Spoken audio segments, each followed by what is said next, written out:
On this episode of the Carolina Sports Guy, kind of want to just talk with folks about Charlotte FC. The first two games are in the book. The first home game was a very historic in Charlotte at Bank of America Stadium. And what do you guys think? Before we get into today's video, make sure you subscribe. It doesn't cost anything. Pound that like button. Hit that bell notification to be notified of future videos like this on MLS's Charlotte FC. And by all means, folks, leave me some comments. I love the dialogue.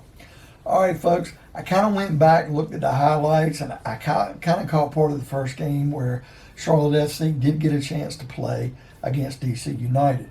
Now, the Polish forward, I can't even say the guy's name, Karl Zagorski or whatever his name may be. Let's just call him Karl. He didn't make the first game. He had some visa issues coming into the United States, so that didn't happen, and we did not have his availability.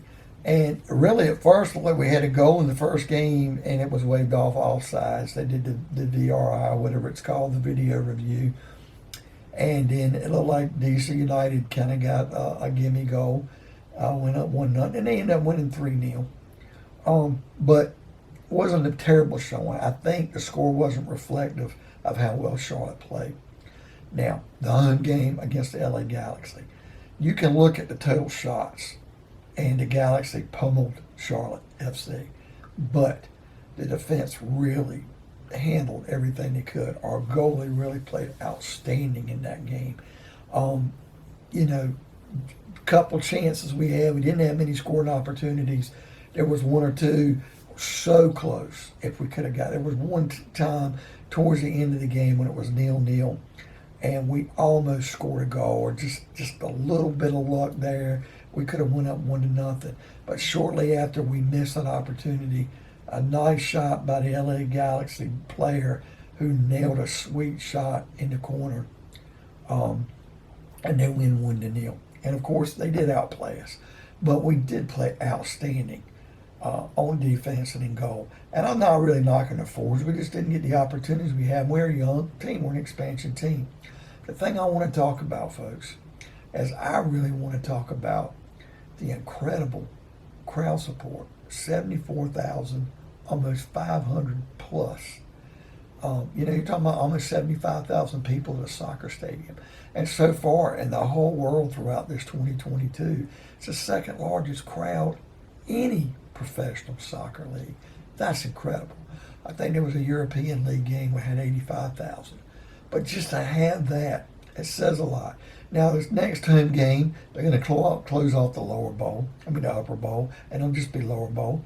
So I expect it to be around the 30,000. It's still going to be an outstanding crowd.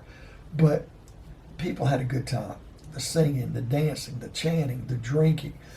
It was one big party. And I think MLS is really going to be something big in Charlotte. Yeah, it's going to be hard getting some wins this year. And it's going to be difficult. We really need to get our first goal. But it will come. And as long as the people are having a good time and the team fights and plays hard, I think we got a really good coach in Miguel.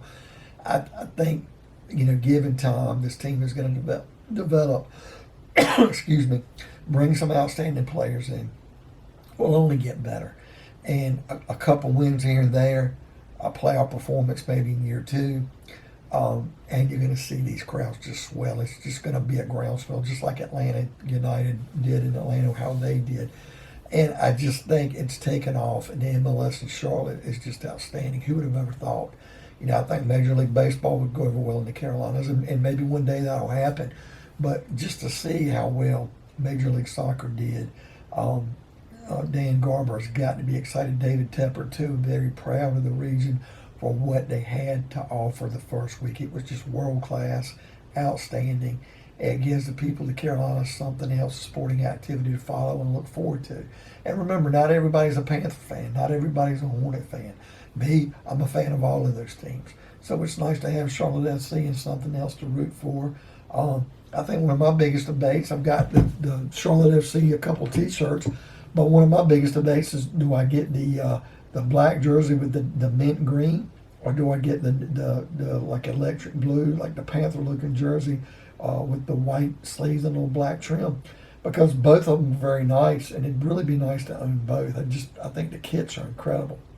Okay, folks, what do you think of today's video? Were you impressed with Charlotte SC's debut? Do you plan on going to any matches? Do you really think that maybe this team will be able to contend by the end of the year? Leave me some comments. I love the dialogue. Pound that like button. Hit that bell notification to be notified of future videos like these. And by all means, folks, subscribe. It doesn't cost anything. We'll see you on another episode of Carolina Sports Guy.